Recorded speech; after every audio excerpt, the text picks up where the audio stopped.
السلام عليكم، ازيكم؟ يا رب تكونوا بألف خير وصحة وسعادة. فيديو النهاردة قوي جدا، هنعمل مع بعض فكرة المشروع جديد جدا. هنعمل الميني تورت كده مع بعض. هنعمل اكتر من شكل علشان تقدري تحتفلي براس السنة، ولو حابة كمان تعملي مشروع جديد. يعني الفكرة دي جديدة، اتمنى بقى ان هي تعجبك. بس قبل ما نبدأ بقى الوصفة بتاعتنا والفيديو بتاعنا، يا ريت لو أول مرة تشوف القناة لايك حلو كده منك، واشتراك تشجيعا ليا وللقناة.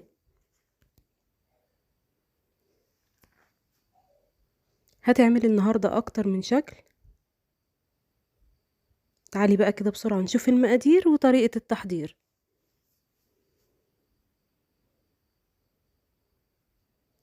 أول حاجة في المكونات اللي معايا 5 بيضات بحجم يكون كبير، يعني لو الحجم عندك صغير تقدري تحطي 6. معايا 2 باكت من الفانيليا، وهستخدم كوباية الشاي الصغيرة اللي انت شايفاها دي، وهي دي اللي هعاير بيها كل المكونات اللي معايا. هشغل بقى المضرب كده على البيض، يعني هضربه كده دقيقة، وبعدين هضيف عليه السكر. معايا كوباية من السكر الأبيض العادي خالص، ومعايا يعني حوالي كوباية إلا معلقة كده من الزيت النباتي. ويفضل طبعا يكون زيت ملوش أي ريحة، يعني يكون زيت نضيف كده عشان ما يغيرليش طعم الكيك بتاعي. معايا كوباية من اللبن. كل المكونات اللي أنا بشتغل فيها يعني تكون درجة الحرارة بتاعتها تكون قريبة جدا من بعض، يعني ما تكونش حاجة ساقعة وحاجة سخنة. هضرب بقى المكونات كلها كده دقيقتين 3 لحد ما اللون بتاعها كده يتغير بالشكل ده. هجيب بقى المنخل بتاعي او المصفى، ومعايا بقى المكون الرئيسي اللي هو كوباية من النشا، ومعايا كوبايتين من الدقيق، ومعايا بقى كيس من خميرة الحلويات او البيكنج باودر، ورشة ملح صغيرة جدا. هقلبهم كده مع بعض، وهبتدي ان انا انخل الدقيق بتاعي زي ما احنا متعودين في اي كيكات بنعملها. عاوزه اقولك ان النشا هنا هيلعب دور كبير قوي في الكيكه بتاعتنا النهارده. هتحولك الكيكه العاديه لكيكه اللي هي بتاعه الاسبونج، من غير بقى ما تشتري دقيق جاهز. يعني احنا هنحولها كده النهارده، وهتطلع معاكي زي الجاهزه بالظبط. هقلب كده من تحت لفوق، يعني بالراحه كده وانتي بتقلبي، مش عاوزين نطلع الهواء. الكيكه بتاعتنا يعتبر النهارده سهله جدا، وفي خطوات بسيطه خالص. لا بقى يعني فصلنا الصفار عن البياض او ضربنا ده لوحده وده لوحده، والنتيجة هتطلع مبهرة. خلاص كده هجهز بقى الصاج اللي انا هدخله الفرن. صاج يكون مناسب للكمية اللي انت هتستخدميها. حطيت ورقة زبدة، يعني كان عندي كده حتة من ورقة الزبدة وكانت ناقصة عندي شوية كده، حطيت لها ورقة عادية خالص من اللي هو ورق الكشاكيل العادي. دهنتها بس دهنة بسيطة كده من الزيت، وهفرد الخليط اللي معايا ده كله كده في الصينية، وهدخله الفرن على درجة حرارة 200 في الرف الوسطاني. يعني هتاخد منك كده حوالي 12 دقيقة. هسيبها لما تبرد تماما، وتكوني مغطياها كده عشان ما تنشفش. الارتفاع بتاعها طبعا مش بيكون مرتفع قوي زي الكيكات اللي هي بتبقى محطوطة في الصينية. القطاعة بقى اللي انا هستخدمها القطر بتاعها حوالي 8.5 سنتي. يعني عاوزة اقولك ان هي قطعت معايا حوالي 15 من الدواير اللي انا قطعتها بالشكل ده. دلوقتي بقى هحط الكيكة كده بالشكل دوت في الطبق، ومعايا طبعا الشربات التقيل البارد. بالفرشة كده ببل الكيكة، وبعد كده بحط الكريم شانتيه. تقدري برضو تحطي بدل الشربات بتحطي مثلا مربى سايلة او اي صوص متوفر عندك. يعني بين كل طبقة وطبقة كده بحط الشربات، وبعدين بحط الكريمة. يعني خليكي كريمة كده وانتي بتحطي الكريمة.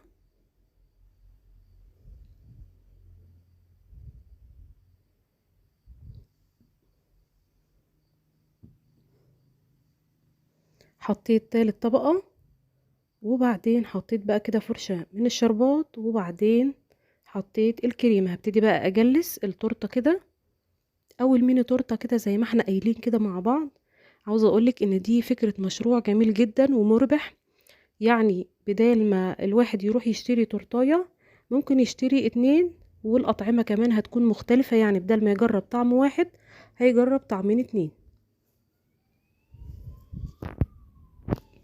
باخد كده الكريمة وبحطها الأول في الأجزاء اللي هي يعني تحس اللي هي ناقصة كده. بتجلسيها الأول كده خفيف، وبعد كده بتديها الكمية المطلوبة. حبيت ان انا اوريكي كل التفاصيل عشان لو اول مرة يعني تكوني بتجلسي كده اي تورتة تعمليها بكل سهولة. طبعا انا ما كانش عندي الطبق اللي هو الدوار بتاع تغليف الكيك، فيعني مشينا الحال احنا بنلف الطبق بايدينا كده. اما لو هتفتحي مشروع يعني يفضل ان انت تجيبي الطبق اللي هو الدوار دوت، هيوفر عليكي وقت كتير. بنكون طبعا حاطين فوطة جنبنا كده. احنا شغالين في الكريمة وطبعا ايدينا هتتبهدل.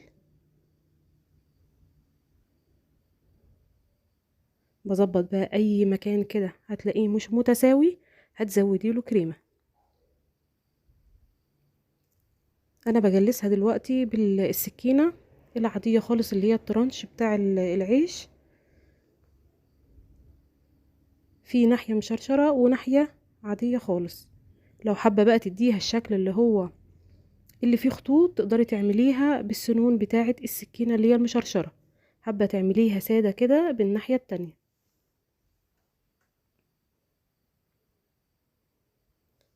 يعني بعتذر بقى لو الفيديو طويل شوية، بس حبيت ان انا اوريكم كل التفاصيل. الكيس طبعا بيسهل عليا ان انا اوزع الكريمة بسرعة. النهاردة هنعمل الميني تورتات بتاعتنا، هنعملها بأقل التكاليف. انا عاوزة اقولك ان الكيس دوت بنجيبه بجنيه من عند مستلزمات الحلويات. يعني هي ممكن يقضي معاكي التورتات كلها اللي انت بتعمليها.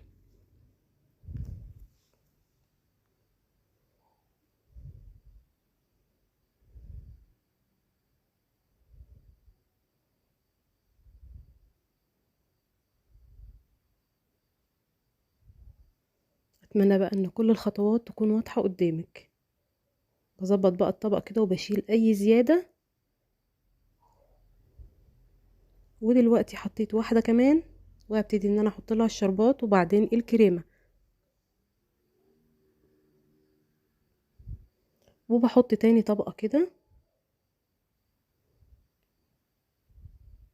يعني عاوزة اقولك لو في منطقة يعني من الكيكة مش مظبوطة، تقدري ترفعيها، يعني تزودي لها الكريمة شوية من الناحية اللي واطية منها، هتظبط معاكي وهتكون تمام.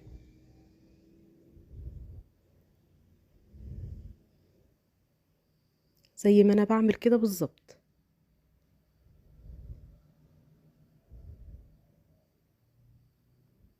حبيت برضو اوريكي الخطوة دي.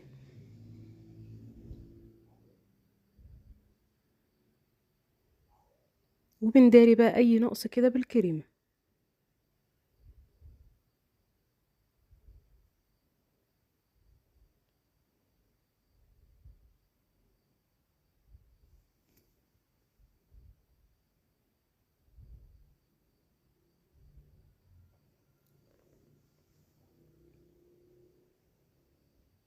يعني برضو عاوزة اقولك واحنا شغالين كده النهاردة، يعني التكلفة بسيطة جدا. احنا ما اشتريناش دي اسبونج خالص جاهز، احنا عملنا الدقيق الاسبونج بتاعنا يعني بتكلفة قليلة جدا. ودلوقتي هتشوفي الكمية دي هتطلع معانا، يعني هتطلع 6 ترط. الحجم بتاعهم كويس جدا. تقدري بقى تعمليهم وتفرحي ولادك في راس السنة. حابة كمان تعمليها وتحطيها في كراتين صغيرة وتقدميها هدايا لكل حبايبك، يعني هتكون جميلة جدا.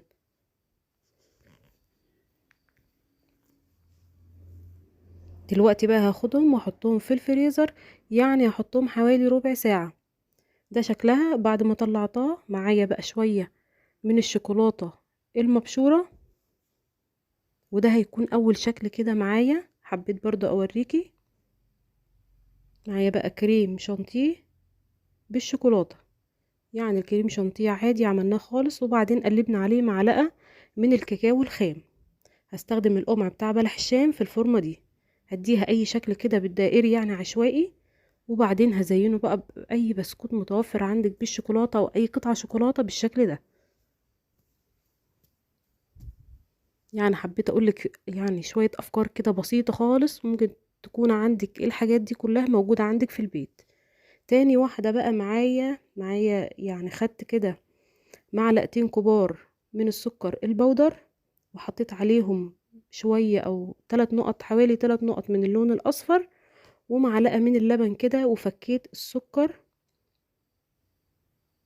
البودر بمعلقة اللبن، وكمان عصرت عليها عصرة من الليمون عشان تديني طعم كده زي طعم البرتقال، يعني عشان تبقى لون وطعم مع بعض.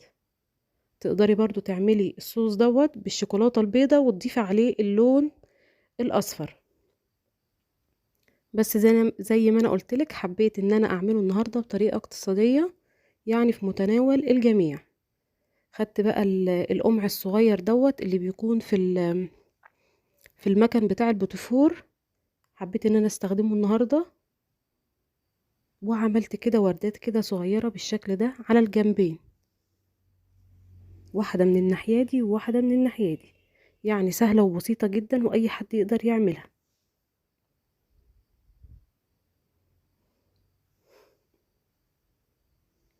معايا بقى الخرز اللي هو اللولي، اللي هو طبعا قابل للأكل، وهحطه بالشكل ده. يعني في دقايق كده عملنا 2 على طول. معايا برضو معلقتين من السكر البودر، وحطيت عليهم كام نقطة كده من اللون البينك، ومعلقة لبن كده، ودوبتهم شوية، وهو ده الصوص اللي انا هستخدمه لتالت واحدة.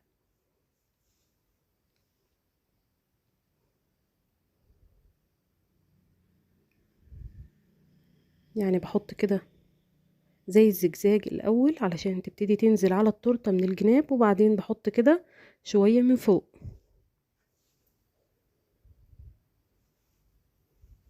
بسويها بس كده حاجة بسيطة، ويفضل طبعا تحطي حاجات بسيطة جدا، لانها برضو يعني ايه نزلت على الطبق كتير. معايا بقى القمع الصغير، وخدت برضو شكل عشوائي كده، وعملت روزتين كده او 3 في النص، وهزينها دلوقتي بالكريز، يعني عشان اللون يمشي مع بعض. معايا رابع واحدة بقى، وهعملها بزبدة اللوتس. معلقة من زبدة اللوتس فكتها كده بمعلقة مية بالشكل دوت، وهعملها برضو بالشكل الزجزاج كده على حرف الكيكة.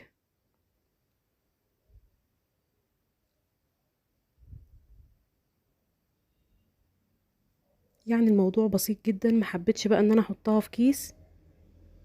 هديها روزتتين كده، وهحط بسكوتة اللوتس. هي كانت مكسورة معايا بس مفيش اي مشكلة، هنظبطها برضو كده. جاتلي فكرة برضو كده وانا شغالة، اخدت قطع من الكيك اللي انا كنت قطعت بيها، يعني كانوا فايضين كده في الصينية، وحبيت اعملها على شكل مثلث. دلوقتي هقولك هنعمل بيها ايه. وتعالي نزين بقى ديت، هنعملها بالشوكولاتة. يعني لكل اي حد بقى بيعشق شوكولاتة كده، هنعملها دلوقتي بالاوريو والشوكولاتة. معايا صوص شوكولاتة، اي صوص شوكولاتة متوفر عندك هتعمليه برضو بطريقة الزجزاج. وهعمل برضو كده كام وردة كده في النص. معايا بقى بسكوت الاوريو، وهزينها بالشكل ده، وفوقيها كمان شوية من صوص الشوكولاتة. يعني كده خليكي كريمة كده وانتي بتحطي الشوكولاتة.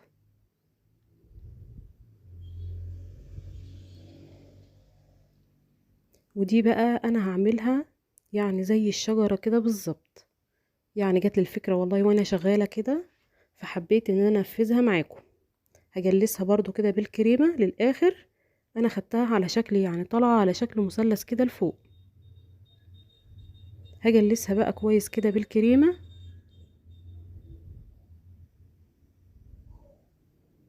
وجهزت بقى جنبي شوية كريمة كده وحطيت عليهم اللون اللي هو الأخضر بتاع الشجرة. وهستخدم القمع اللي هو الصغير. وهبتدي بقى كده ان انا اضغط على الكيس ضغطة بسيطة خالص، وبعدين اشد الكيس لبره. يعني هعمل روزتات كده صغيرة، بتضغطي ضغطة بسيطة وبتنتشي الكيس لبره. هغطي كل الشجرة بنفس الطريقة.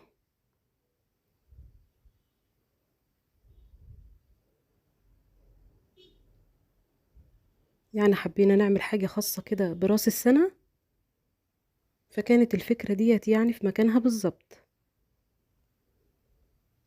اتمنى بقى ان انت تطبقي كل التورت اللي احنا عملناها ديت، وتكتبي لي رأيك في التعليقات.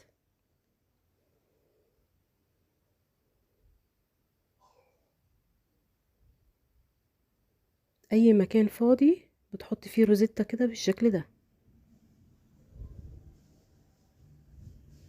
يعني مش قادرة اقولك ان الولاد كانوا فرحانين بالشجرة جدا.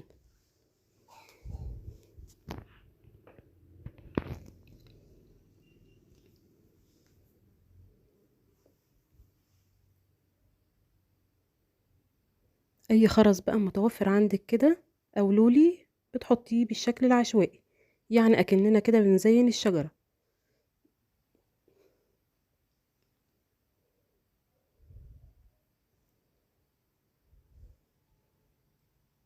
معايا بقى شوية من السكر البودر حطيتهم كده بالشكل دوت، يعني اكن كده التلج نازل على الشجرة بتاعتنا. ايه رأيك بقى؟ خلصنا بسرعة.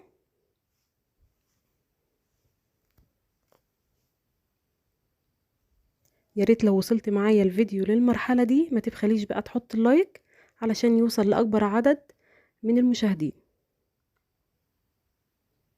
احنا كده خلصنا الوصفة بتاعتنا النهاردة. استنيني ان شاء الله، معانا وصفات كتير قوية جدا جاية. وإلى اللقاء في فيديو جديد ان شاء الله.